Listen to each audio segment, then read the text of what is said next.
Okay, let's work on the train whistle.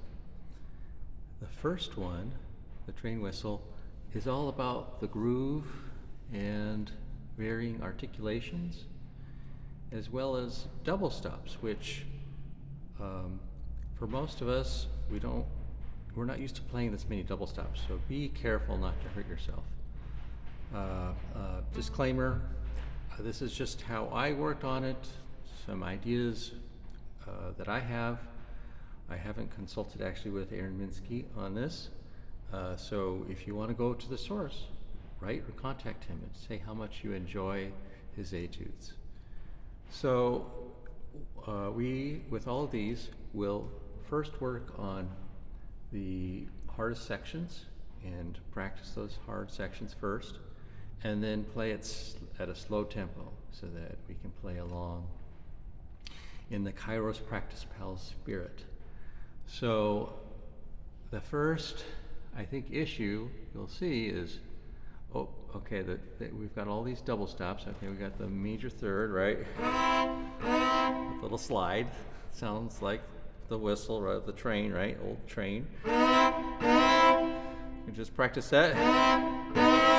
Or you can practice on a different note, a different string.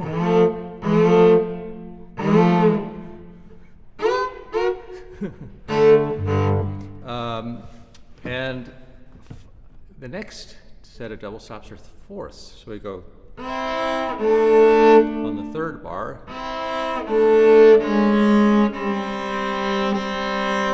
And the fourths have to be in tune because they are perfect. So we can practice just the bottom note. And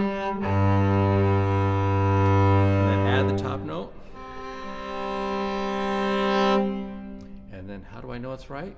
The only way to really know is to experiment. Go below and above the notes. So we go.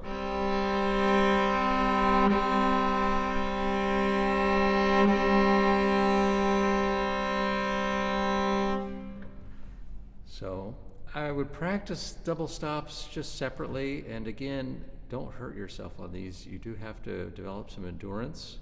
It took me a few weeks. You don't want to overdo it all at once, especially the fifths. That's the next one I see.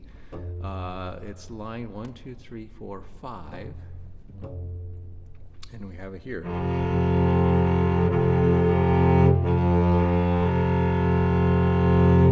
So one of the things I like to do when I first get a piece is, well, I should have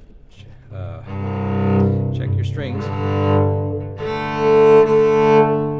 The first thing I like to do when I have a bunch of fifths is to play a scale in fifths. That's what I meant to say. So let's try C major just a little bit.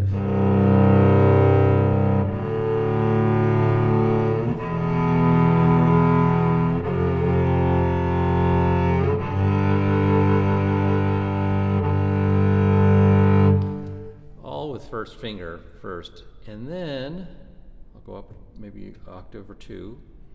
I will do it with the different fingers and just get a feel for those fifths, because you want them to be in tune without thinking about them really. And so then he adds the groove to that fifth line. He goes.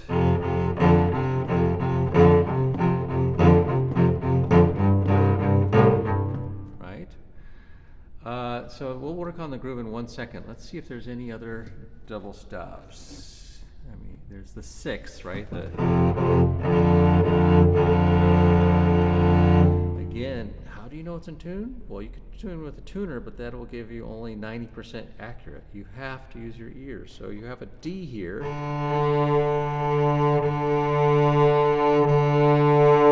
Top note, so you have to adjust the bottom note until it sounds good to your ear. And so it's slightly smaller than a equal tempered. If you want it to truly blend, you have to use just intonation. But again, just use your ear. Okay, so we've got the double stops figured out. Let's see the second page. Second page, basically it's the same except for the end, and that is one of the harder spots. We have tremolo, we have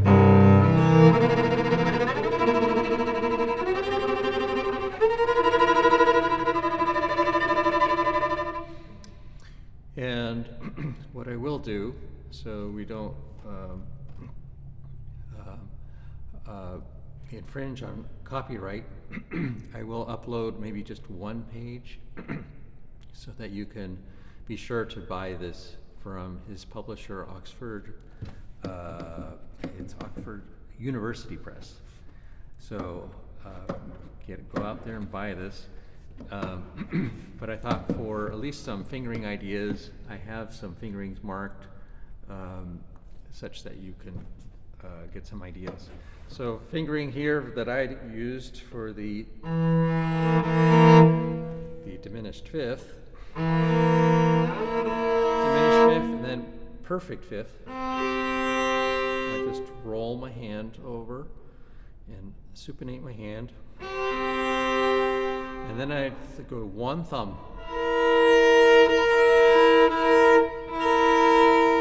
And then add the third finger. So yeah, I would practice that probably starting from the top. Go back one note and then go forward. Back two notes.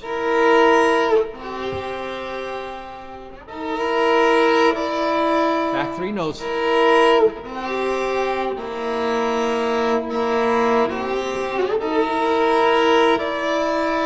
Etc., etc. And then add the tremolo.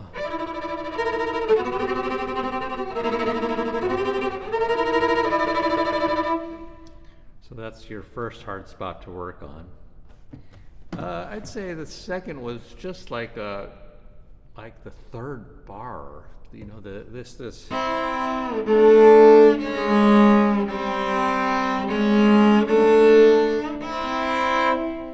So practicing that, looping that, going forward, backwards, using what I call old bow shifts. So I shift on the previous bow. So I'm down bow, I shift.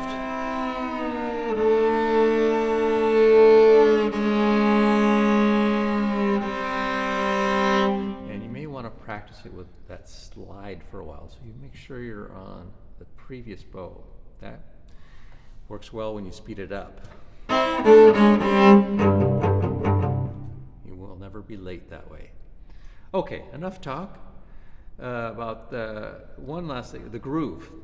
This one's all about the groove. He puts all the accents on the offbeat, syncopations. We have a triplet against duple.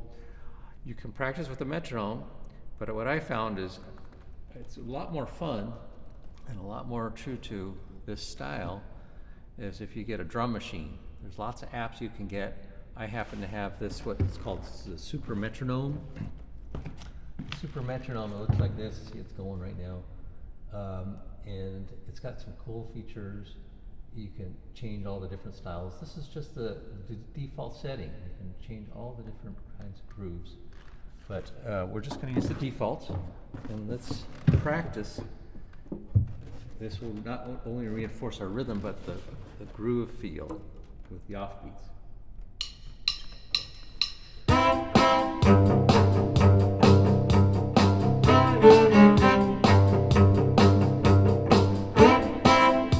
Yeah, that is fun, huh? But whenever I start a piece like this, work on a piece, always the hard spots, and then slower than I want to go. I want to play this. It's fun. I just want to play the easy parts. But I force myself, no, let's work on the harder parts. So let's say we'll do line 5. Line 5. And we're going to do it half tempo. I force myself to go half. So it says 160 to a quarter note. So half of that is 80. So I'm going to go down to 80.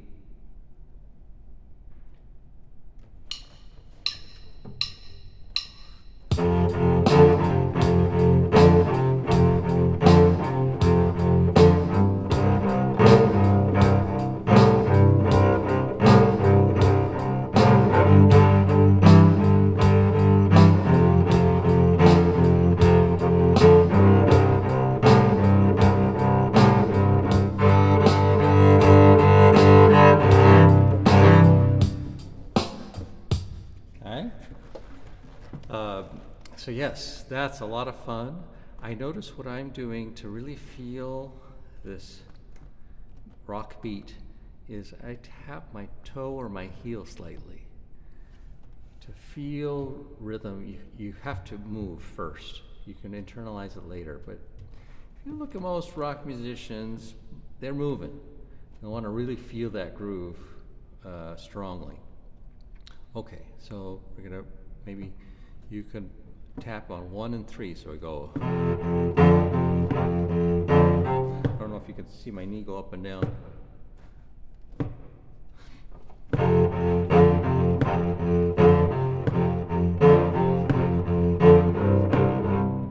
Etc. Okay? So practicing that. So now we're going to do the whole thing at a slower tempo so that we can play along in your learning process. And yes, you can consult my part for some fingerings and some articulation ideas. He does have this articulation that looks a little ambiguous. There's a dash and a dot. So what does that mean? Well, it can be interpreted different ways. A dot means short, but a dash means tenuto, or hold for its entire length. So what I'm thinking he wants is emphasis with length, but they're still separate, detached bows. That's what he's trying to show, that it should still sound attached, but emphasized with length. So let's play this. Let's see, how about one? We want to make sure this is not too fast. Let's see, how about fast? 112. I'm putting on 112. And let's play the whole thing together at a nice slow tempo.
was playing along, you could feel this blues progression, which you'll get familiar with.